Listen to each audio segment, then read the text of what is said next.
सबकी नजरें उत्तर प्रदेश की राजधानी लखनऊ पर लगी हैं। योगी आदित्यनाथ इस वक्त संघ प्रमुख मोहन भागवत से मिलने पहुंच चुके हैं। संघ प्रमुख गोरखपुर से दौरा करके लौटे हैं। अब आज लखनऊ में मुख्यमंत्री योगी आदित्यनाथ से मुलाकात कर रहे हैं। ये मुलाकात तब हो रही है जब संघ परिवार 1 महीने से लगातार विराट हिंदू सम्मेलन जगह जगह कराने में जुटा है। तो क्या 27 की बिसात पर योगी भागवत की मुलाकात हिंदू वोट को एक कर पाएगी? मुलाकात इस समय हो रही है। गाड़ियों का काफिला पहुंचते हुए देख रहे हैं। जहां इस मुलाकात के एजेंडे पर क्या, यह समझने के लिए आपको सीधे लिए चलते हैं। चलिए हम अपने संवाददाता के पास आगे चलेंगे। पहले ये रिपोर्ट देखिए।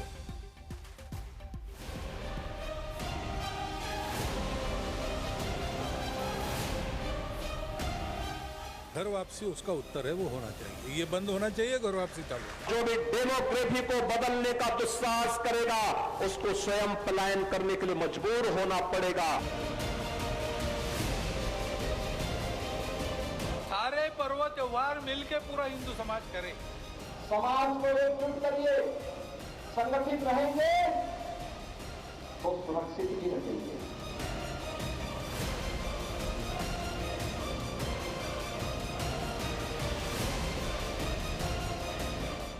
घुसपैठियों को रोकना सही है क्या? मैं कहता हूं अगर डीएनए एक है तो परमिशन लेके आना गलत है क्या? डेमोग्राफी बदलने की जो साजिश हो रही है। सबसे पहला सवाल यही है कि उत्तर प्रदेश के मुख्यमंत्री योगी आदित्यनाथ और संघ प्रमुख मोहन भागवत की मुलाकात क्यों एक बड़ी खबर मानी जाती है, जबकि नवंबर के महीने में आखिरी बार अयोध्या में राम मंदिर धर्म ध्वजारोहण कार्यक्रम के वक्त मोहन भागवत और योगी आदित्यनाथ मिले। फिर अब लखनऊ में भागवत योगी के मिलने से पहले ही चर्चा तेज हो गई। आखिर क्यों? भागवत योगी की मुलाकात का मकसद क्या अखिलेश यादव की रणनीति को तोड़ना है? केवल पिछड़ों का, केवल दलितों का, आदिवासियों का, और खासकर जो पढ़ाई लिखाई नहीं समझ सकते हैं, जो हमारे पिछड़े हैं, चाहे वो निषाद हो, कश्यप हो, बातम हो, राजभर हो, प्रजापति हो, पाल हो, तमाम जातियां जो गरीब हैं और जो पढ़ नहीं सकते, उनका ये तरीका निकालने के फॉर्म 7 से नोटिस दो। अब तक बीजेपी घुसपैठ से लेकर लव जिहाद तक से हिंदू खतरे में है बताकर वोट लेती आई।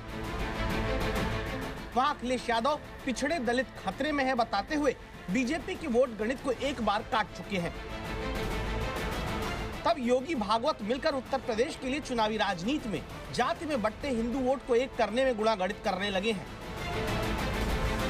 जहां लखनऊ में सामाजिक सद्भाव सम्मेलन में संघ प्रमुख मोहन भागवत कहते हैं कि मंदिर, कुआं और शमशान को लेकर हिंदुओं में भेदभाव ना हो, वहीं योगी आदित्यनाथ कहते हैं संगठित रहेंगे तो सुरक्षित रहेंगे। हम मानव बनना चाहते हैं या दानव बनना चाहते हैं? मानव बनना चाहते हैं तो भगवान राम के पथ का अनुसरण करिए,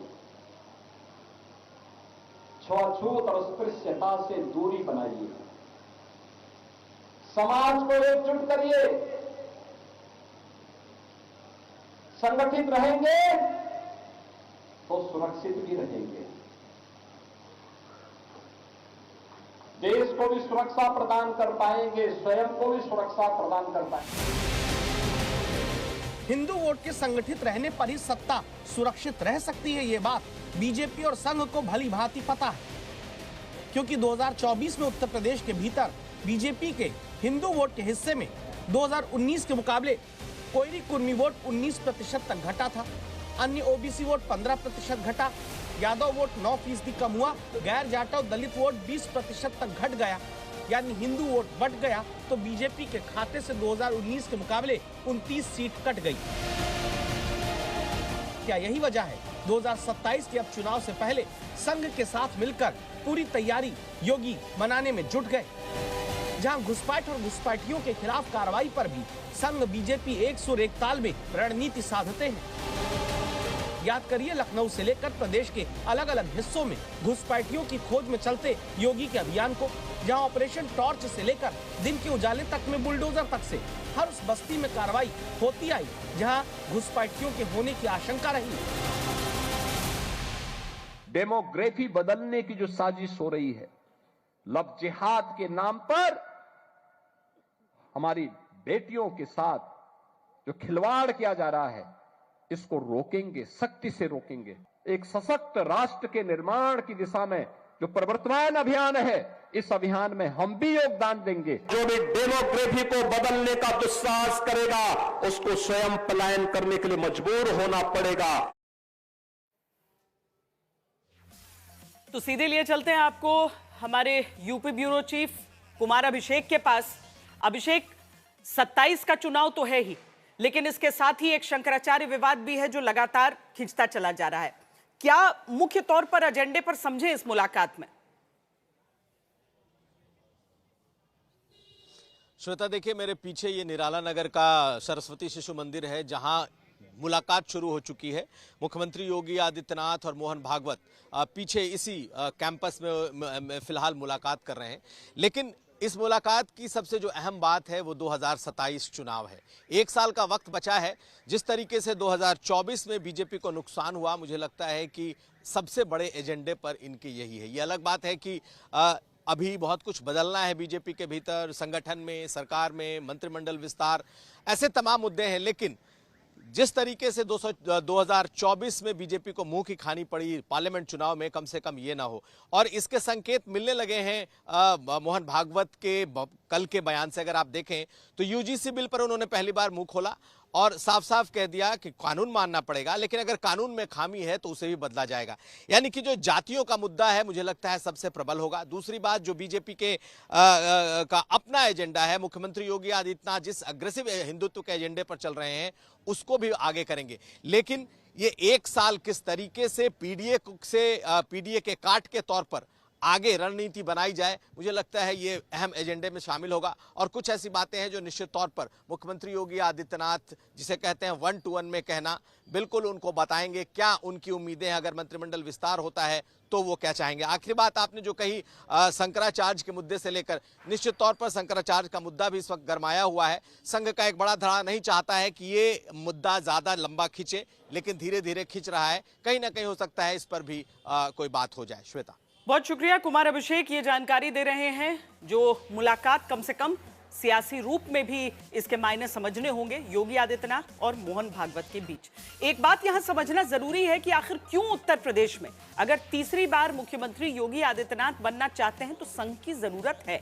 इसीलिए एक बार संघ की ताकत को समझिए। उत्तर प्रदेश में संघ 6 प्रांत में अपने संगठन को बांटकर रणनीति बनाता है, जहां दावा है कि 8000 से अधिक शाखाएं चलती हैं। अकेले संघ के शताब्दी वर्ष यानी 100 साल पूरे होने पर यूपी में ही 3 करोड़ परिवार तक पहुंचने का लक्ष्य लेकर संघ चल रहा है। संघ अपने तमाम संगठनों के जरिए पंचायत स्तर से महानगरों तक पहुंच बनाकर रखता है। इसी से आप समझ लीजिए कि संघ शक्ति की कितनी जरूरत बीजेपी को है, योगी आदित्यनाथ को है। इसीलिए योगी भागवत की भेंट अहम खबर बनती है। जैसे योगी जी ने कहा कि धर्म के आधार पर तुम संघर्ष करते हो, परिणाम जो भी होगा तुम्हें सफलता मिलेगी कि असफलता मिलेगी, जो भी होगा तुम्हारे लिए लाभ का ही होगा। राष्ट्रीय स्वयंसेवक संघ 100 साल का हो चुका है।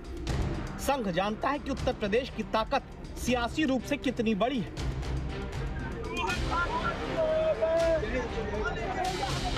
विपक्ष भी जानता है कि संघ की शक्ति जमीन पर कहां तक है। शायद यही वजह है लखनऊ यूनिवर्सिटी में जब एक कार्यक्रम में मोहन भागवत पहुंचते हैं, समाजवादी छात्र सभा के कार्यकर्ता गो बैक के नारे लगाते हैं। मोहन भागवत को बैक, मोहन भागवत को बैक। पिछली बार संघ प्रमुख से मिलने के बाद जब योगी आदित्यनाथ की बैठक राष्ट्रीय संगठन महामंत्री बीएल संतोष संघ हुई, तभी ये खबर आई थी कि संघ ने चिंता एसआईआर की प्रक्रिया के दौरान जताई। तब ये खबर आई थी कि संघ ने चिंता जताकर कहा कि एसआईआर की प्रक्रिया के दौरान जितनी सक्रियता समाजवादी पार्टी के नेताओं की रही, उतना बीजेपी के नेता जमीन पर नहीं दिखे। और याद करिए, इसी के बाद मुख्यमंत्री ने खुलकर कहा कि नेताओं को सक्रिय होकर लगना पड़ेगा। 2025 की जो मतदाता सूची थी, जनवरी 2025 की, उसमें कुल नाम थे 15,44,00,000। 1 जनवरी 2026 को जो भी युवा 18 वर्ष का होगा वह मतदाता बनने का हकदार होगा। ये संख्या बढ़नी चाहिए 15,44,00,000 से 16 करोड़ तक, लेकिन ये संख्या बढ़ी नहीं है, घटी है। 15,44,00,000 से घट करके ये हो गई है 12 करोड़। ये जो 4 करोड़ का गैप है, ये मिसिंग है, ये आपका विरोधी नहीं है। इसमें से 85 से 90% आपका मतदाता है, याद करना।